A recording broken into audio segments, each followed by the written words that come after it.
Empty Void vs Flashy Flash et Sonic. Il est temps pour les ninjas de régler leur compte. Et surtout, un chapitre qui nous montre la relation Flashy Flash et Sonic toujours plus belle, toujours aussi intense.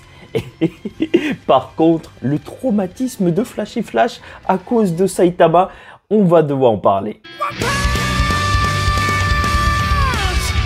Mesdames et messieurs, ici Chad et on se retrouve aujourd'hui pour la review du chapitre 201 de, j'allais dire Naruto, mais c'est parce que en fait il se nomme Genjutsu, donc de One Punch Man sur la chaîne secondaire, donc Serial Chad le Phoenix, étant donné que malheureusement en fait ça faisait pas assez de vues sur la chaîne principale, on était à moins de 20 000 vues pour quand même une chaîne à 100 000 abonnés, oui, ça fait plaisir toujours de se le rappeler, merci à vous tous, mais oui, donc c'est là où c'est l'intérêt en fait de la chaîne secondaire, ça me permet de parler de sujets, même s'ils sont moins populaires, bah voilà, de continuer, parce qu'après le pic Garou Saitama, c'est vrai que beaucoup de personnes s'étaient éloignées, et donc on va en parler de cette manière, parfois je serai debout, parfois je serai assis comme maintenant, mais la passion sera toujours là, en fait les textes sont pareils, c'est juste que j'essaye de parler de manière un petit peu plus libre, et donc n'hésite pas à liker ou disliker cette vidéo, commenter, donner ton avis en commentaire, et surtout t'abonner à cette chaîne où aura lieu donc les reviews One Punch Man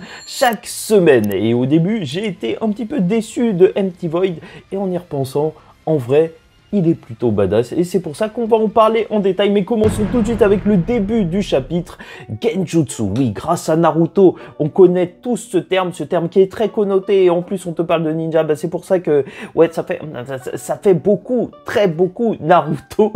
Donc, on voit cet homme qui se retrouve devant Flashy Flash et Sonic, c'est un monstre, alors que, donc, ils vont en parler, ils vont dire, ah ouais, et tout, quelle entrée, et tout, tu viens, tu bouffes des gens, tu aspires, donc, leur trip, leur sang, et tu vois que Flashy Flash déjà il a de la compassion pour ses camarades, ces ninjas qui ont été utilisés, et alors que Sonic il est un petit peu déboussolé, tu vois, c'est normal, il est choqué, il vient de voir une scène de film d'horreur comme ça dans One Punch Man, c'est plutôt choquant. Donc Flashy Flash va lui expliquer que en fait tout ça c'est dû à des pouvoirs de Genjutsu. Et voilà, donc t'as Empty Void qui fait ah ok, ça veut dire que tu t'es renseigné auprès de Blast, j'ai très hâte de le tuer et compagnie. Ça y est, on y est véritablement, ça peut commencer. C'est vrai, c'est pas du tout bête ce que dira Flashy Flash. En vrai, s'il pouvait réellement faire ça, apparaître et aspirer les gens comme ça, bah il l'aurait déjà fait sur eux. Oui, c'était juste un Genjutsu et ça semble plutôt réaliste de leur part. Et t'as Sonic qui, durant tout le chapitre, et c'est ça qui fume, hein, il fait ah non, j'étais pas choqué. Alors vous voyez, 2 minutes avant, il bougeait plus, il n'en pouvait plus. Et donc, parlons un petit peu du cube et la résistance de Flashy Flash, puisque bien sûr, il va foncer sur lui. Ça y est, le combat commence véritablement. Mais donc, Empty Void va ouvrir sa bouche et il aura un aspect cosmique à l'intérieur et compagnie, ce qui nous fait penser bien évidemment à Cosmic Garou. Voilà, on y est, il va sortir un cube, les cubes de God, là, qui permettent de transformer des gens de sa bouche, et là, ça va y aller. Encore une fois, c'est pour ce genre de mini détails que j'ai apprécié ce chapitre. Tu vois, il dit, bon, on s'en fout de Sonic, Empty Void, et Flashy Flash, il va commencer à s'énerver un petit peu. Oui, il va un petit peu le défendre. Et ça, en fait, c'est des mini détails, mais qui te montrent à quel point il est attaché au personnage de Sonic. Et ça rend ce duo d'autant plus plaisant, même si Sonic ne fait pas grand-chose durant ce début de chapitre. Et Flashy Flash compte bien se donner à fond, car il est en train de voler la vie de tout le monde. Et quel endroit plus symbolique que celui-ci, donc, pour mettre fin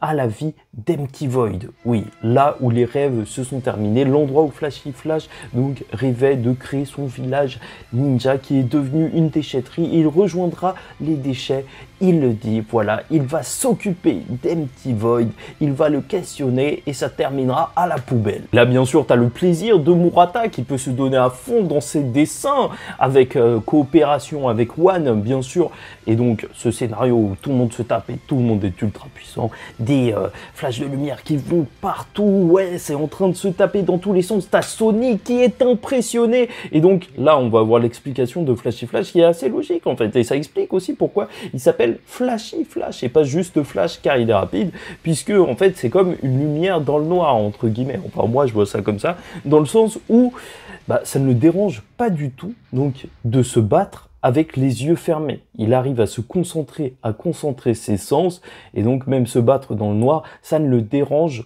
Pas du tout. Voilà où est Flashy Flash, héros de classe S. Être privé de sens ne sera absolument rien pour lui, mais bien sûr ça va devenir bien plus compliqué quand on va prendre le vrai pouvoir de Genjutsu, donc d'Empty Void, et le pacte avec God qu'on va voir tout de suite, puisque en fait, même si Flashy Flash dit qu'il peut gérer ça et qu'ils sont en train de se battre, alors il va avoir cette image de plusieurs points qui vont lui arriver dessus. Donc, tu as 6 points qui lui arrivent dessus et étrangement, ça rappelle les points de Saitama. Et en fait, tout ça, ce n'est qu'une illusion. Donc, d'Empty Void, comme quoi, en fait, bah, ça l'a littéralement traumatisé ce qui s'est passé avec Saitama, et en même temps, qui ne serait pas traumatisé par la puissance de Saitama, et ça fait toujours plaisir à voir. Surtout que symboliquement, en fait, c'est beaucoup plus profond que juste ouais, il a failli mourir et il a peur de mourir. C'est que beaucoup de personnages dans One Punch Man, et c'est ça qui rend le récit aussi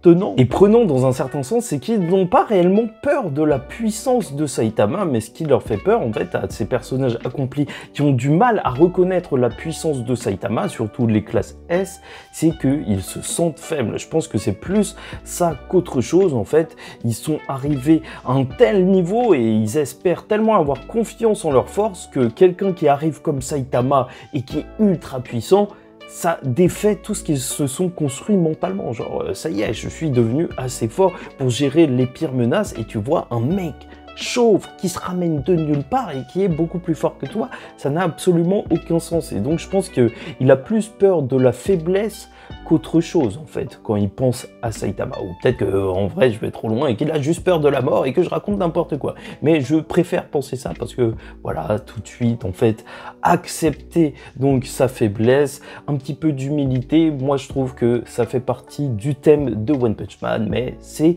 donc sujet à débat. Et ce qu'on apprendra, c'est que le Genjutsu n'est donc pas juste visuel, mais peut toucher tous les sens, étant donné que, en fait, c'est une onde psychique qui va être lancée par Empty Void qui personnifie la peur des gens. Et je me demande, en fait, à partir de ce moment-là, quand on apprend ça, si Tatsumaki peut résister à ça, vu qu'on te parle d'onde psychique, et est-ce que Saitama peut avoir peur de ça? Ça, c'est une autre question. Donc, alors que tu crois que l'illusion, elle est terminée, tu vas avoir Flashy Flash qui se protège un petit peu des débris qui lui tombent dessus, tu vois que c'est des bouts de corps en réalité, et qui se retrouve avec la tête de Sonic. Et franchement, heureusement qu'on a le contexte, parce que je vous avoue que j'ai lu ce chapitre, enfin, je l'ai regardé, vu qu'il était en japonais dès qu'il est sorti, et au début, j'ai rien capté, j'ai flippé. Et là, quand t'as l'explication que c'est un genjutsu et tout, certes, c'est traumatisant comme page, vraiment, rien que l'image, elle restera en tête, et de toute façon, c'est une tête en plus. Mais vraiment, là, heureusement qu'on le comprend, parce que au moins, ça nous permet de ne pas trop paniquer. Même si on panique quand même quand on voit Flashy Flash tenir la tête de Sonic. Et encore une fois, lors de ce chapitre, c'est pour ça que ça rend donc la relation Sonic-Flashy Flash aussi intense. Tu vois que même une de ses plus grandes peurs, ce serait de voir Sonic mort devant lui. Tu vois à quel point il tient à son camarade, et ce sera d'autant plus important que, bien sûr, Empty Void, il va arriver en mode Rasengan, mais avec juste son cube de God sur Flashy Flash, de la lumière va en sortir, même si Sonic, donc il va le protéger, il va essayer de foncer sur lui, et arrêter ça, et que donc Empty Void il fait ouais bon, donc Sonic lui il a accepté les cellules de monstres au bout d'un moment, bref ça n'a pas marché et compagnie, mais juste en fait il faut juste faire sentir la faiblesse aux gens pour qu'ils acceptent donc le pacte avec God. Bah malheureusement Flashy Flash a été véritablement touché, tu vas le voir dans une sorte de scène de rêve où en réalité il est plus en train d'imaginer que toute sa vie a été un rêve. Il va se retrouver à cet endroit lorsqu'il était encore beau, lorsqu'il était encore ensoleillé, avec ce Sonic qui se trouvait sur la colline, et donc Sonic lui propose de réaliser son rêve, fonder ce village ici. Et c'est super touchant parce que tu vois que Flashy Flash, donc bah, durant tout le chapitre, il a défendu Sonic, et que même Sonic, là, il vient de se jeter devant le cube pour protéger Flashy Flash, en fait. Ils tiennent vraiment l'un à l'autre, et tu vois que dans son plus grand rêve, bah, c'est d'être aux côtés de Sonic et de fonder ce village. Et ça, c'est beau. Et même si nous on voit l'autre face, la face où tu vois donc les cratères bizarroïdes, donc de peau de God, et que tu sais en fait que donc il se fait manipuler, bah le chapitre va se terminer alors qu'il est sur le point de serrer la main de Flashy Flash. Enfin, qu'ils sont sur le point de sceller leur pacte. Et ça, vraiment, c'est le genre de scène que je trouve vraiment archi touchante hein, dans One Punch Man à chaque fois, parce que c'est vraiment des personnages qui pensent réellement à ce qu'ils ont au plus profond d'eux, quand c'est les scènes avec God qui fait des pactes avec eux, et c'est ce qui rend le personnage de God aussi machiavélique, ce qui fait que les scènes marchent toujours autant, parce que c'est une sorte d'espoir perdu, en fait, ces rêves qu'ils ont, où ils parlent avec God, et je pense que ça peut être super intéressant, même à la fin du manga, parce que Saitama, lui, par contre, il a atteint son rêve, et tu vois, il a pas forcément... ou en tout cas, il est un petit peu plus pragmatique que les autres, et donc j'ai très hâte de voir si un jour Saitama il sera confronté à God avec un pacte comme ça, ce qu'il voudrait en réalité peut-être un réel ennemi, et là ce sera la fin du manga, et il y aura un ennemi ultra puissant, mais bon, bref, dans tous les cas, ça marche extrêmement bien, ça pose beaucoup de questions, et en même temps, leur relation, elle me fait penser à Sonic et Flashy Flash, un petit peu Yuno et Asta, si vous êtes fan de Black Clover, parce que Yuno est plus fort qu'Asta dans sa jeunesse, mais il l'admire tout de même, et c'est la même chose avec Flashy Flash, qui, en fait, tu vois que il met quand même Sonic sur un certain piédestal. Il est heureux à chaque fois qu'il progresse et compagnie. Enfin bref, là, très hâte de savoir si Flashy Flash va rejoindre le camp de l'ennemi. Va-t-il succomber? Et là, ce sera encore plus intéressant que le combat Saitama-Flashy Flash qu'on avait vu au début de l'arc, plus ou moins, parce que là, on pourrait le voir à 100% et en plus boosté par les pouvoirs de God. Et bon, je vous avoue qu'après avoir terminé le chapitre, je me suis dit, Empty Void, bof, un petit peu comme ennemi, mais au final, plus j'y repense, plus je me dis, quand même, le mec, à la vitesse de Flashy Flash, il arrivait à combattre avec lui, et en même temps, lui lâcher des illusions, et en plus, tout ça, c'était pas dans le but de tuer Flashy Flash, apparemment, il voulait le convertir, donc à cette croyance en God, ou en tout cas en devenant un sbire de God. Donc en soi, je ne pense pas qu'il soit à fond pour l'instant. Très hâte de voir l'arrivée de Blast et de Saitama dans ce combat. Si Saitama se prend un Genjutsu, ce sera sûrement de rater les soldes. Ouais, parce que ça doit être sa plus grande peur. Bon vieux Saitama.